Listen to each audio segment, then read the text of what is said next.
and welcome back once again. This is the Englewood Enterprise Gallery Sheroes show, and thank you for joining us this great Monday evening at 6:30. This season's Mondays at 6:30, and let us thank our illustrious guest, Miss Spencer. Yes. Yes, it's a pleasure to meet you, Miss Spencer. Yes. Yes, she's here joining us today at the Englewood Enterprise Gallery.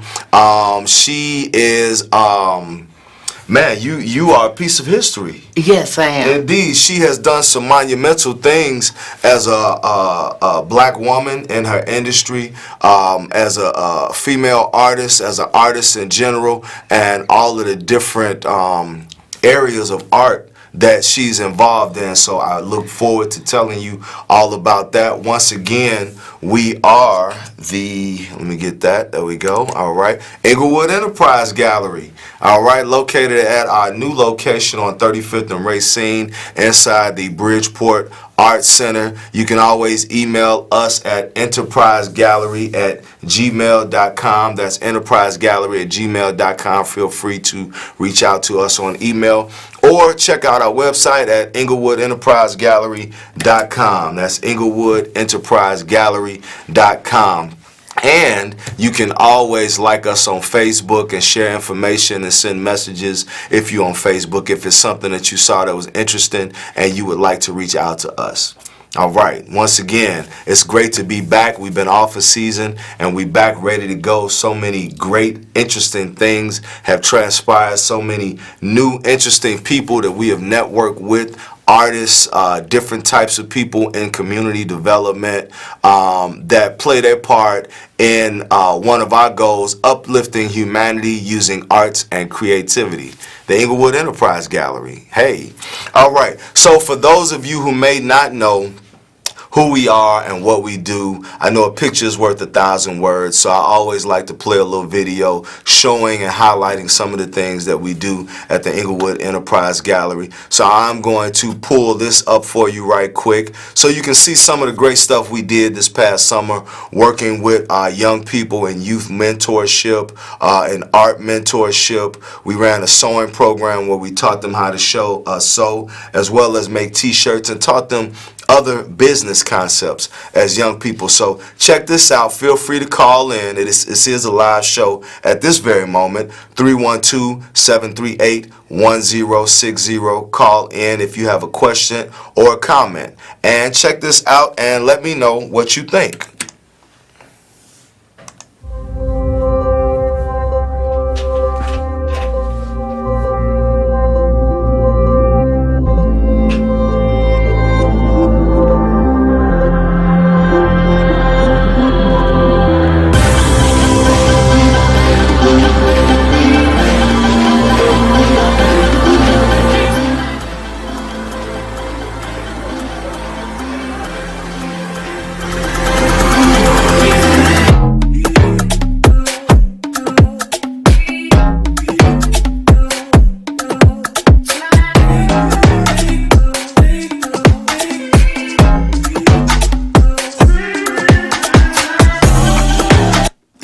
All right, so that was just a little bit of some of the great stuff we did this past summer at the Englewood Enterprise Gallery. That was our youth mentoring program that we run every summer in one of our new spaces. That space that you saw actually is Kay's Fashion Lab, and that's one of our ongoing projects where we actually engage youth mentorship, and we teach them how to sew, teach them different arts and crafts and creative projects. They learn embroidery, they learn how to customize their own t-shirts and how to transfer their creativity into different modes and mediums to kind of boost their morale, boost their enthusiasm about being creative. But that was over the summer, and with all of that said, let's talk about today. Today we have joining us Miss Spencer. All right, and Miss Spencer is a very special guest because she is actually the first black woman signal Maintainer. First black woman signal maintainer. I like to call him an engineer, but it might not be that technical. Yeah, it is. But it is an engineer. Yeah. Okay, so she's an engineer, female engineer. Now, were you the first black woman or the first woman? Both. Both? Yeah. Amazing. Two monumental feats. All right, all in one extraordinary woman. The first black woman signal maintainer, which is an engineering position with the railroad. Yes, I worked for both the Union Pacific and the Chicago and Northwestern Railroad before Union Pacific bought the Chicago and Northwestern Railroad. Wow. Interesting. So that, I'm sure that had to have been an experience. Yeah, I started in March of 1979. Amazing. 1979. Yes. I'm trying to remember in some parts of America, you know, African Americans were still at the back of the bus in that year. No, not quite. Well, it was maybe 10 years later. Yeah. 10 years later. But here you are, excelling to the position of the first woman and the first African American woman signal maintainer. Yes. Engineer for the railroad. That is phenomenal. Thank you. So what exactly would that position entail? Well, that position entailed you completing their training program. They have a signalman's training program out in West Chicago. And in doing that, you have to learn how to read schematics, and you must know Ohm's law and Kirchhoff's law and all the electronics and electricity, all the laws for how to troubleshoot electrical apparatuses. Can I jump in right there, because Yes. I totally forgot that position was as an electrician. Well, Is that, or electrical engineer? Yeah, well, see, the thing is, a lot of people don't understand what a signal maintainer does. So what we do, we repair the gate crossings. I know you remember the signal control points. We have train control, traffic control, where we monitor train movements. So when anything goes down, like the switches and signals fail, we have to go out and repair them. Okay, wow. Yeah, Ohm's law and Kirchhoff's law. That reminds me of physics in college, Yeah. which I didn't care too much for. I think I got a gentleman D in physics. That was actually electrical network theory. Yeah. Where we dealt with Ohm's law and Kirchhoff's law. Now, Ohm's law, what is that? The law of resistance over a current or something? Yes. Okay, so that's how you can, it's like V equals I over R. Normally it's E equals I times R, and then you work Okay. down Wow. with trying to find voltage current and voltage current and yeah. resistance. Yes. Wow, she set me straight. That stuff is over my head, but I mean, you like a hero in a sense. Yeah, I know. I've been told that. You like a real American hero. Yeah, one of my girlfriends called me a Shero. Yeah, Shero. Yeah. Yeah, I guess it is 2019. I need to get it straight. You would be a Shero. Yeah. Yes, that is amazing. I mean, it's an honor to meet you, ma'am. Just another amazing first. Because we need to be mindful of those hidden figures. That we don't even know that are out there, that exist, that are an inspiration to us all, and really allow us to think outside the box of what we can be and what we can do. But not only did you have a regular job, but you're also an artist. You are a pianist, Yes. A writer, Yes. a substitute teacher as well. Yes. And I love to talk to you about that, because we talked briefly outside about substitute teaching. Okay. So as an author, I'm sure you wrote about your experience, and things like that to share with others about that. What type of obstacles may have presented themselves in your path? Just as far as having to dealing with people who couldn't reckon with the idea that we in a new day, and a sister like you is gonna be their coworker, probably even their supervisor. I don't know. Well, as you know, we live in a society that's racially divided. Yes. And people have a tendency to still look down upon people of color. And when you are a minority, you have to work harder than other people. Hold on now, sis. Hold on now. Now, a lot of people out here think that minorities ain't working as hard as everybody. Are you telling me that minorities are actually working harder in some instances to prove themselves? Yes. Okay. All right. I just want to make sure I heard that right. I just want to make sure. Oh, it's amazing. This is our first day back, and we got a caller already. Let's go on and plug our caller in. Good evening. Good evening. My question to your guest is this: like her particular job right now, does it still push people into the middle income or upper middle income bracket? And it seems like a lot of times those type of jobs are falling away. Even if you have a college degree and you come out and major in certain, especially the science, it don't push you into the middle income or lower income. It seems like you in the poor income. That's interesting.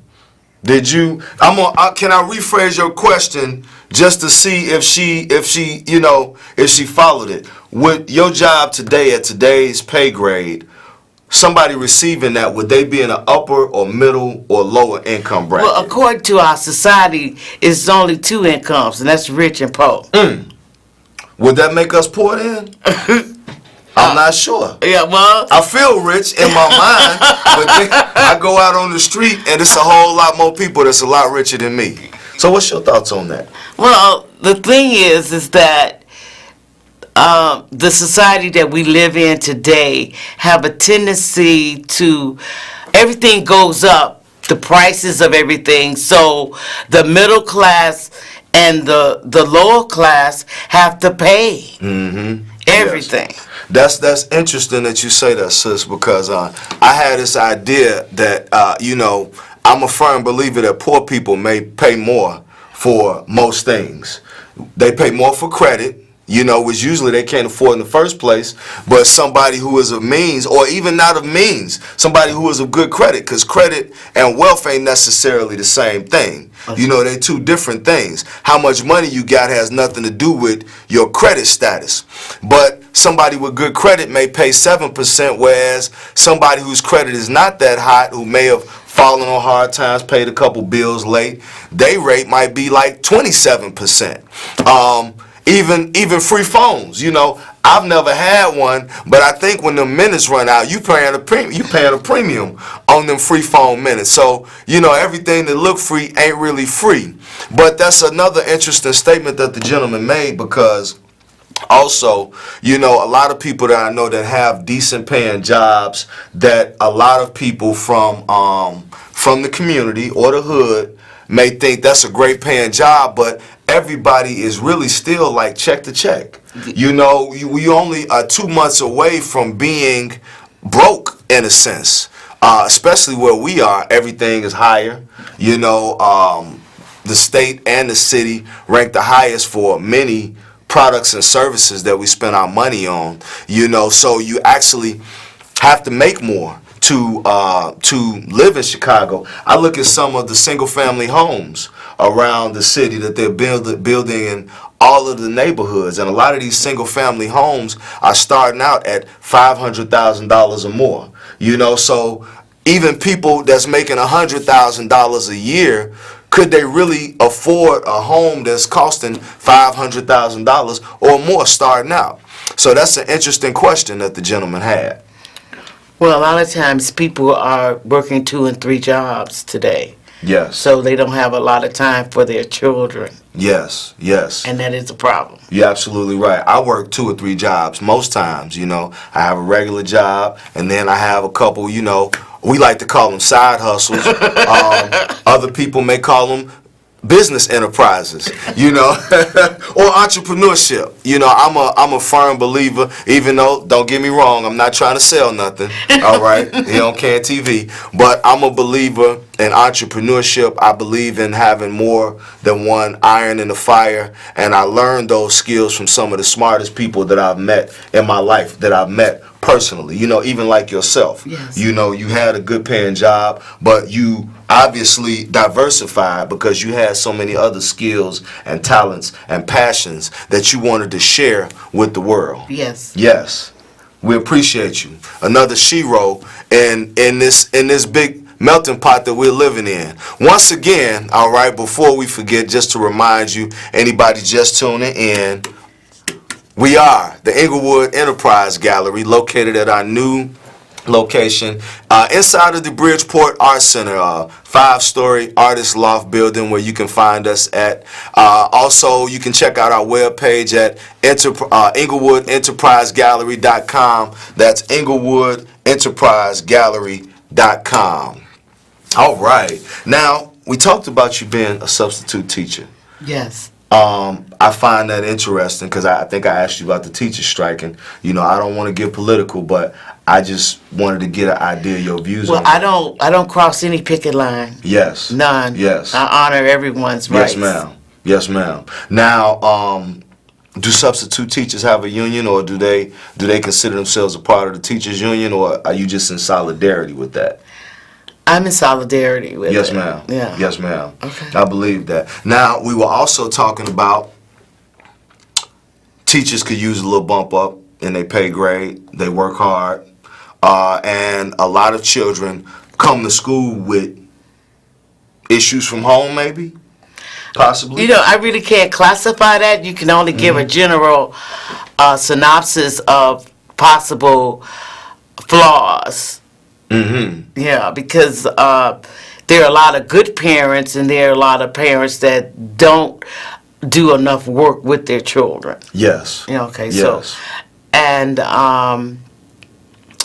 it's a lot of behavioral problems with students wanting to be loved. Yes. And wanting to be acknowledged and wanting to learn. Okay? It is, So, yeah. it's everyone's job to teach. Yes. Yes. Like Malcolm X used to say, you know, each one teach one. That's right. And I feel strongly about that. I have children myself. I try to impart wisdom that I think that they can grasp on them at all times. You know, things that remind them of their responsibility to uphold certain moral characters about themselves, you know, and to, you know, just to work to be an upstanding individual. But hey, it's so exciting on today's show. We actually have another caller. I'm surprised. It's amazing. Caller, what would you like to say? I'd like to ask your guest, like, she have a college degree, and I want to ask, do you feel as though a college degree is still worth anything today? Because my doctor was telling me that even though he's a specialist, he's still paying out college loans, and he's paying so much every year. I think he was saying he pay out something like $300,000 in malpractice insurance. And when you look at the market today, and people got these college loans, and I have heard situations, people paying college loans even until they get on Social Security, and the government going to get their money. They have to deduct it out of your Social Security Most definitely. check.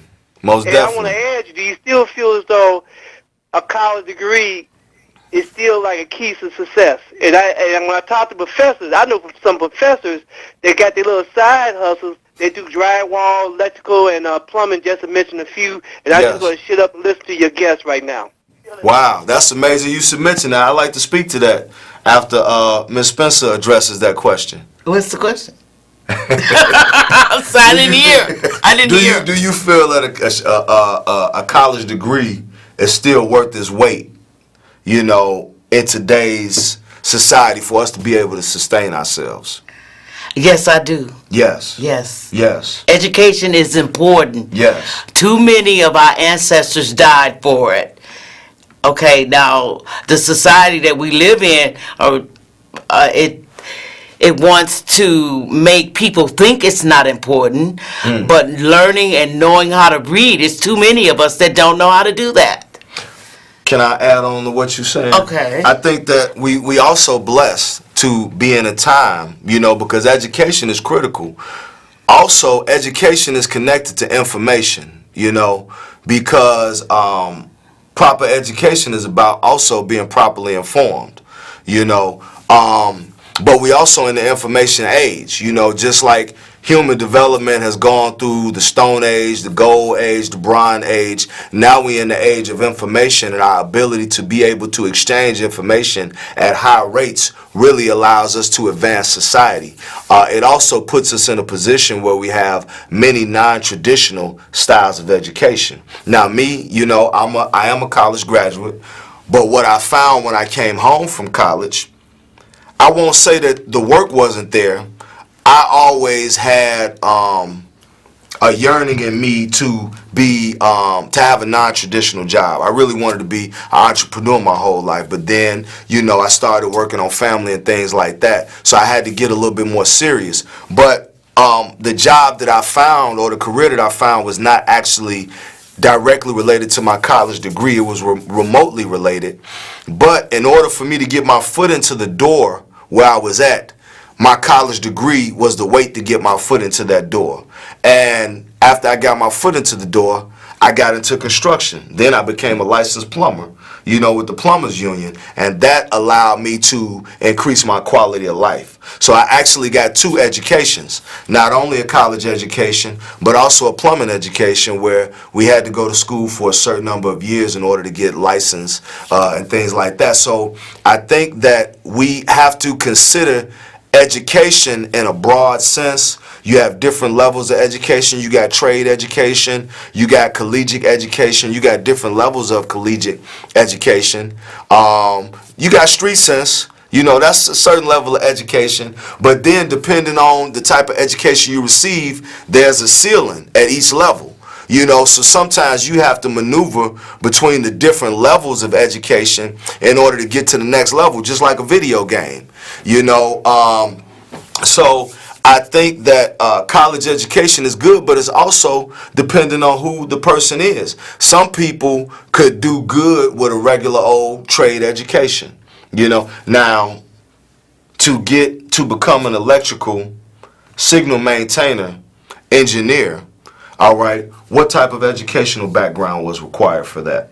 Well, I studied a lot of electronics. I have a FCC license. I have a... I'm sorry, FCC. Federal Communications. Okay. So you can broadcast your own radio station I can with one of those? broadcast and build my own. Wow. Amazing. I'm sorry to cut you off, but you're such a shero. Everything you say is phenomenal to me, and I have a question for everything. But my time is running out, so I ain't gonna cut you off no more. It's okay. It's fine. Yes, ma'am. So the FCC license. Yeah, I got that. And what other educational? Well, see, the thing is that I'm with Local 130, Signalman. Okay. Journeyman. It's a journeyman job. It's a training job. And I went back after 130 or 134? No, 130. Really? Yes. The plumbers union? No. Oh, I'm sorry. No, plumbers is a different number. Right. Plumbers is 130. No, well, this is Signalman. Okay. Signalman journeyman. Okay. So I became a signal maintainer, journeyman, and then I went back and got more degrees, so that I worked on the railroad 35 years. Okay. And I'm over 65 years old. Yes. So the thing is that for me, learning, because I'm not going to dishonor my ancestors. Too many people of color have died for me to have knowledge and to know how to read and know how to write, and I'm not taking that for granted at all. Yes, ma'am. So I believe that that knowledge is in the books. You need to know how to read. You need to understand what you're reading. Yes. So therefore, you can create your own enterprise. You can Yes. create your own company. You can create your own business. Most You can be a trailblazer. And that's what I believe that blacks need to stick together Yes. and create their Yeah. own divinity. Yes, yes. All right, so they about to run us up out the studio, Miss Spencer. Oh, that's I it. appreciate your time. Yeah. I wish we had more time. This is our latest Shero. All right, Miss Spencer right here. Award-winning everything, the Englewood Enterprise Gallery. They about to run us up out of here. Just one more time. Englewood Enterprise Gallery. Check us out. Check out our Facebook. Like us on Facebook. You know, comments, criticisms. We enjoy it. See you next week. It's good to be back. Thanks a bunch.